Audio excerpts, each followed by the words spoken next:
The Dunwich Horror, Part 9. Written by H.P. Lovecraft. Narrated for you by Jonathan Dunne. Original year of publication 1929. This work is in the public domain. Production and narration copyright 2025. Jonathan Dunne. 9. Friday morning, Armitage, Rice and Morgan set out by motor for Dunwich, arriving at the village about 1 in the afternoon. The day was pleasant, but even in the brightest sunlight a kind of quiet dread and portent seemed to hover about the strangely domed hills and the deep, shadowy ravines of the stricken region. Now and then on some mountain top, a gaunt circle of stones could be glimpsed against the sky. From the air of hushed fright at Osborne's store they knew something hideous had happened, and soon learned of the annihilation of the Elmer Fry house and family. Throughout that afternoon they rode around Dunwich, questioning the natives concerning all that had occurred, and seeing for themselves with rising pangs of horror and the drear Fry ruins with their lingering traces of the tarry stickiness, the blasphemous tracks in the Fry yard, the wounded Seth Bishop cattle, and the enormous swathes of disturbed vegetation in various places. The trail up and down Sentinel Hill seemed to Armitage of almost cataclysmic significance, and he looked long at the sinister altar-like stone on the summit. At length, the visitors, apprised of a party of state police which had come from Aylesbury that morning in response to the first telephone reports of the Fry tragedy, decided to seek out the officers and compared notes as far as practicable.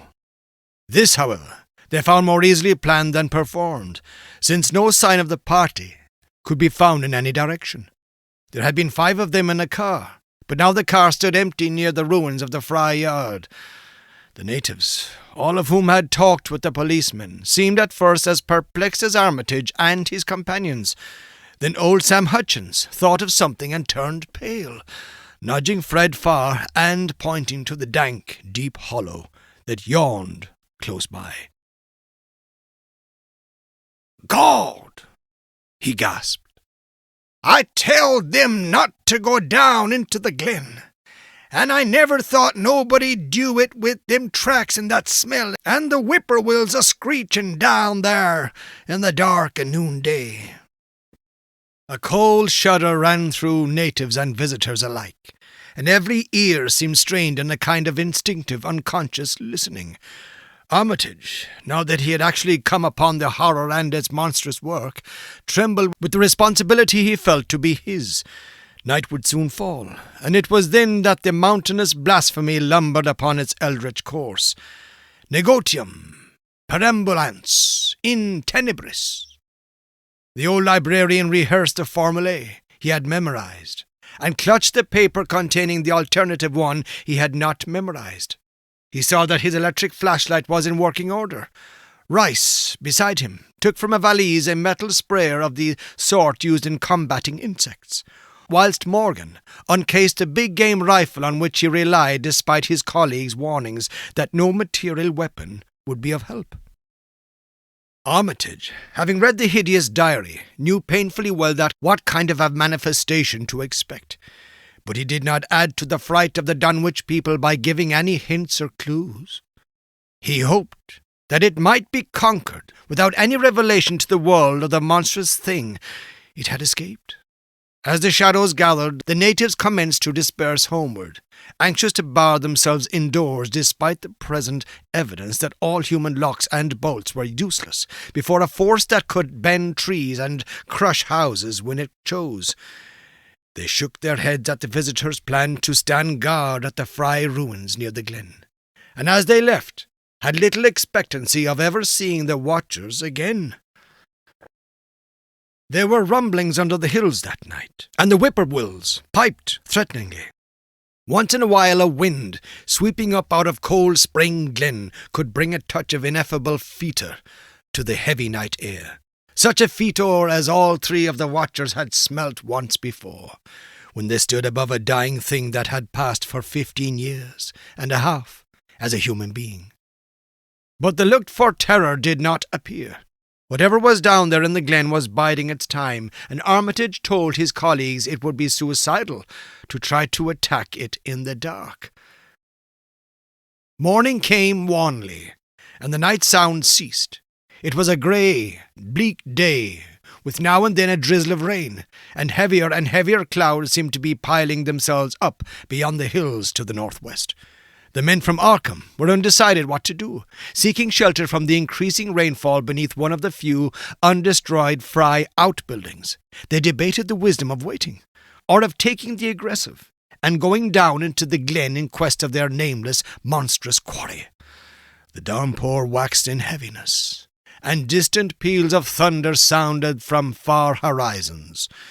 Sheet lightning shimmered, and a forky bolt flashed near at hand, as if descending into the accursed glen itself. The sky grew very weak, and the watchers hoped that the storm would prove a short, sharp one, followed by clear weather. It was still gruesomely dark when, not much over an hour later, a confused babble of voices sounded down the road. Another moment brought to view a frightened group of more than a dozen men, running, shouting, and even whimpering hysterically. Someone in the lead began sobbing out words, and the Arkham men started violently when those words developed a coherent form. "Oh, my God! My God!" the voice choked out. "It's a-going again! And this time by day! It's out and a-moving this very minute!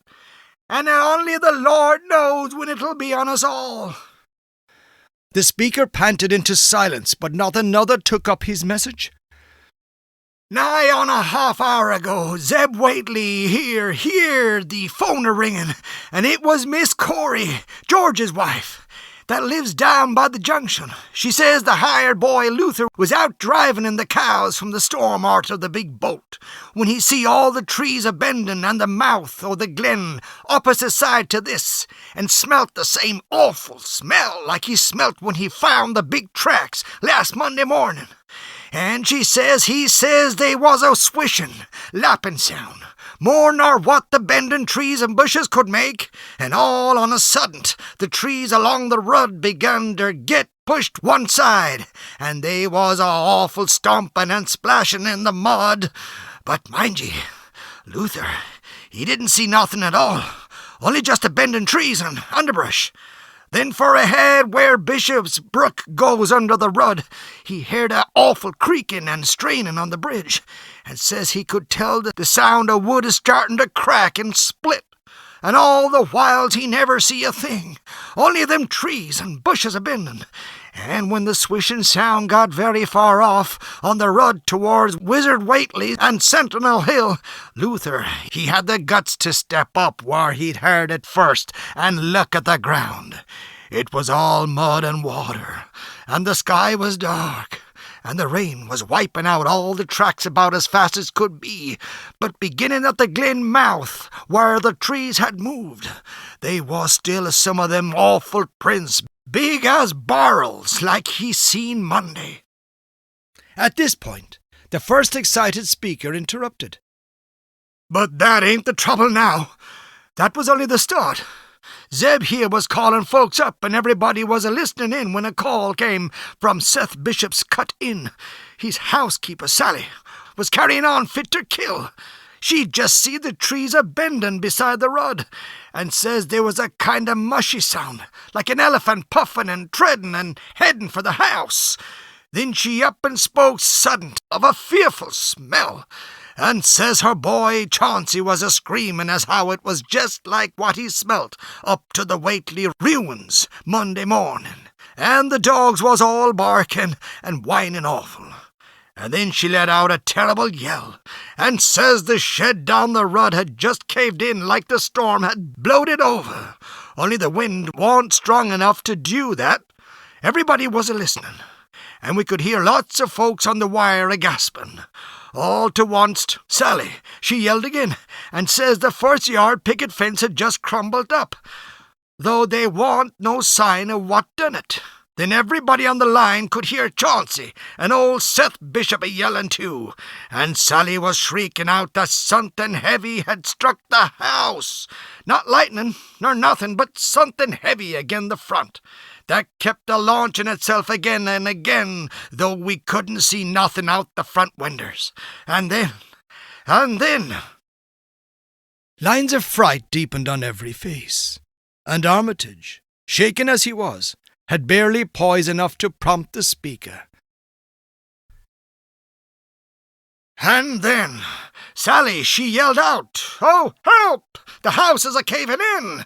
And on the wire we could hear a terrible crashing and a whole flock of screaming, just like when Elmer Fry's place was took, only worse. The man paused, and another of the crowd spoke. "That's all. Not a sound nor squeak over the phone after that. Just still, we that heard it got out Fords and wagons and rounded up as many able-bodied menfolks as we could get. At Corey's place. And come up here to see what you thought best to do. Not but what I think it's the Lord's judgment for our iniquities that no mortal can ever set aside." Armitage saw that the time for positive action had come, and spoke decisively to the faltering group of frightened rustics. "We must follow it, boys." He made his voice as reassuring as possible. "I believe there's a chance of putting it out of business.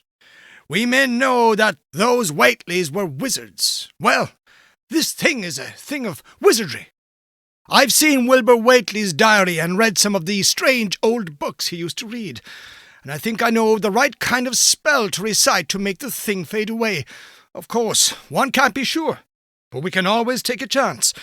It's invisible, I knew it would be, but there's a powder in this long-distance sprayer that might make it show up for a second.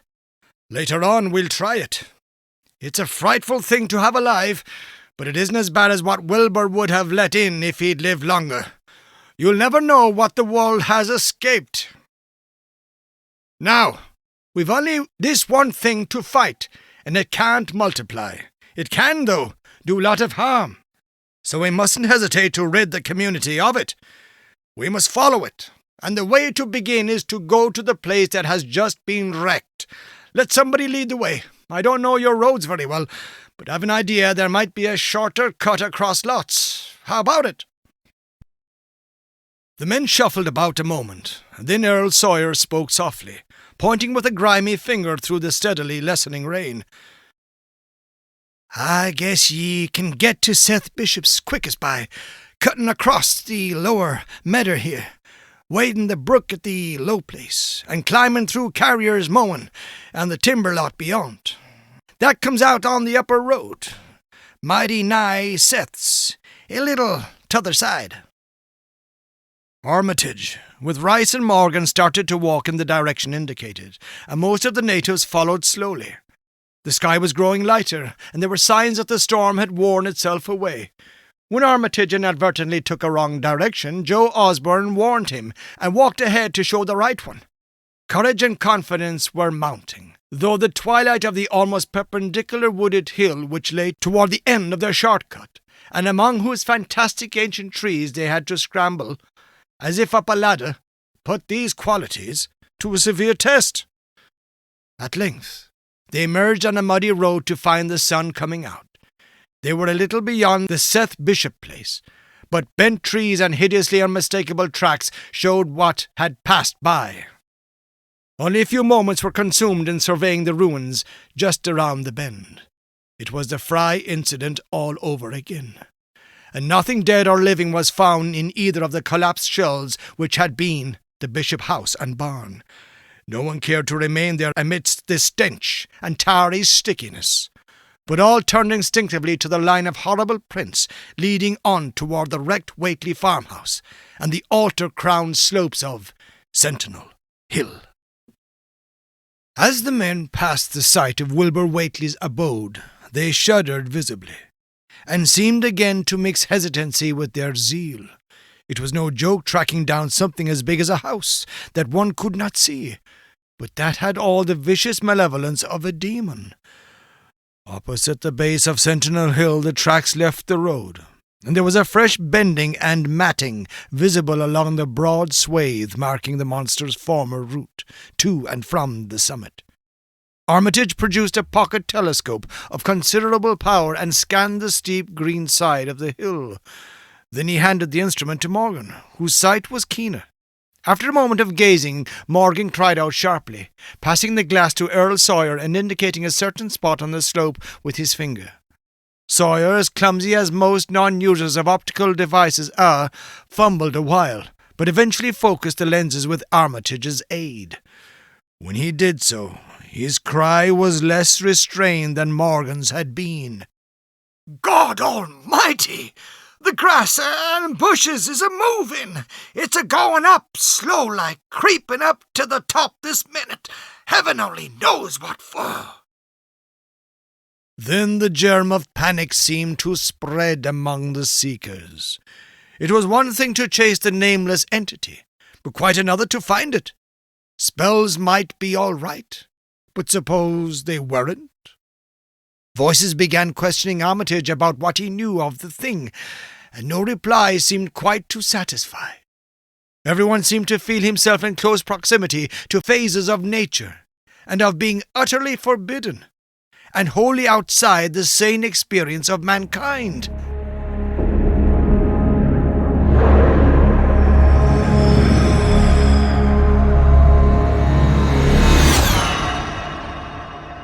This has been The Dunwich Horror, Part 9, written by H.P. Lovecraft, narrated for you by Jonathan Dunne. Original year of publication 1929. This work is in the public domain. Production and narration copyright 2025. Jonathan Dunne.